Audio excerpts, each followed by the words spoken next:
Right here is our little storefront church. People call it the chess club because that's, you know, everybody knows where the chess club is now. What? Checkmate? Uh-oh. Excuse me. I am sorry. But this place is not just a chess club. It's a multi-purpose building, and we use it for a lot of different things. Praise and worship. Every Monday, some believers come over and they have music, and that of course draws people. It was during one of the fellowship dinners. There were so many kids running around, playing, and they were off to themselves, yet, you know, in the same area. And the senior citizens were playing chess, and the middle-aged people were just discussing the Bible, and people were often in little groups praying and for one another, and it was just awesome, man. Music, they're playing the keyboard and yeah, guitars. I get home, I say, wow, God, did you see all that? And it was like God was saying, did you see it? I'm showing you it.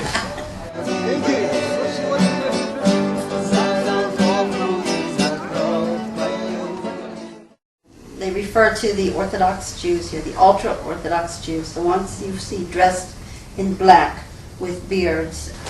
They refer to them as Datim. They started the Sanhedrin again, and they have set up a king.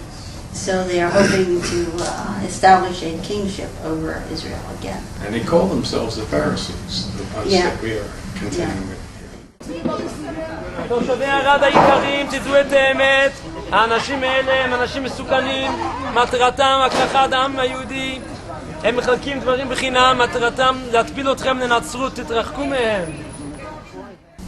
They are doing their utmost to run us out of town. That is their goal. And the mayor has come out in the paper in an interview saying that he agrees with that. He wants all Christians out of town. So we are fighting a real battle here. They're responsible. They killed 6 million Jews in the Holocaust. They did not. 6 million Jews in the Holocaust. And but I'm seeing here that any form of persecution is causing the gospel to flourish. You know, every time they attack us, the gospel spreads. So it's like, it's really awesome to watch more this. People come here and they want to know why we're being attacked and why these things are happening and what is it exactly that we believe. So we're able to share books with them. We're able to share our testimony. The Lord has used Eddie to open up the doors of ministry to a number of various ethnic groups. For instance, because of the color of his skin, he's accepted amongst the Bedouins. He's accepted amongst the black Hebrews. He's accepted amongst the Ethiopians. And these are all various groups which have been extremely difficult to reach. Look here. Okay. Say Toga. I want a picture of that girl.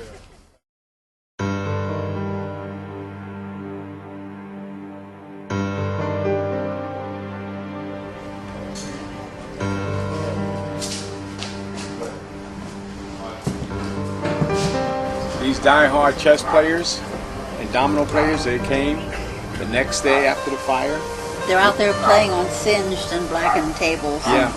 And Their clothes were getting dirty, soot, but they continue to play.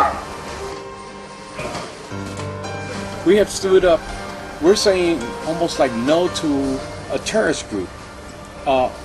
It's almost like a mafia type of thing, and that's trying to run us out of town and take over this whole town.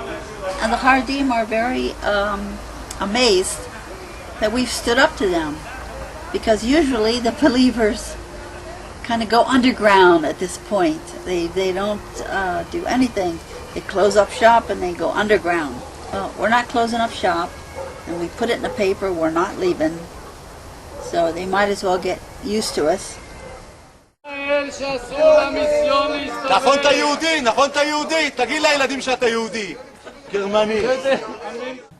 People have to understand that those people do more damage to the Jewish people than the truth ever will. I know the Hasidei Gur because I come from a family of Hasidei Gur.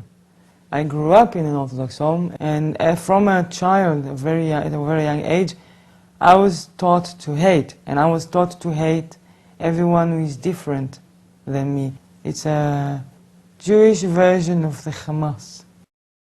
As we walk around, you know, if one of these Hasidei Gur guys see us, it's all of a sudden he's on his cell phone, and the next thing you know, 5, 10, 15, 20 of them are surrounding you, and the police were not there really to help us.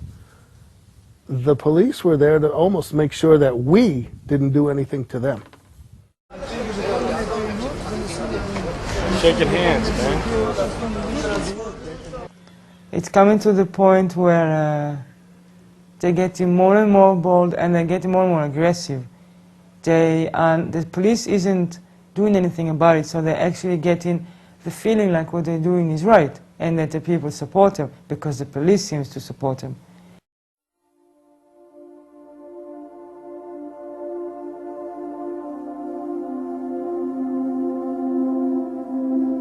I've never really been in a situation before where I've been hated so much, you know, and it's just because of what I believe. Those of us who claim to be believers had better be strong, because things are not going to get easier, but yet it's the beginning of what's going to be worse. It's going to get worse. The body of believers here is dividing, and they are very upset at the work that we do because it created a situation where people are being exposed as believers, and they don't want to be exposed as believers.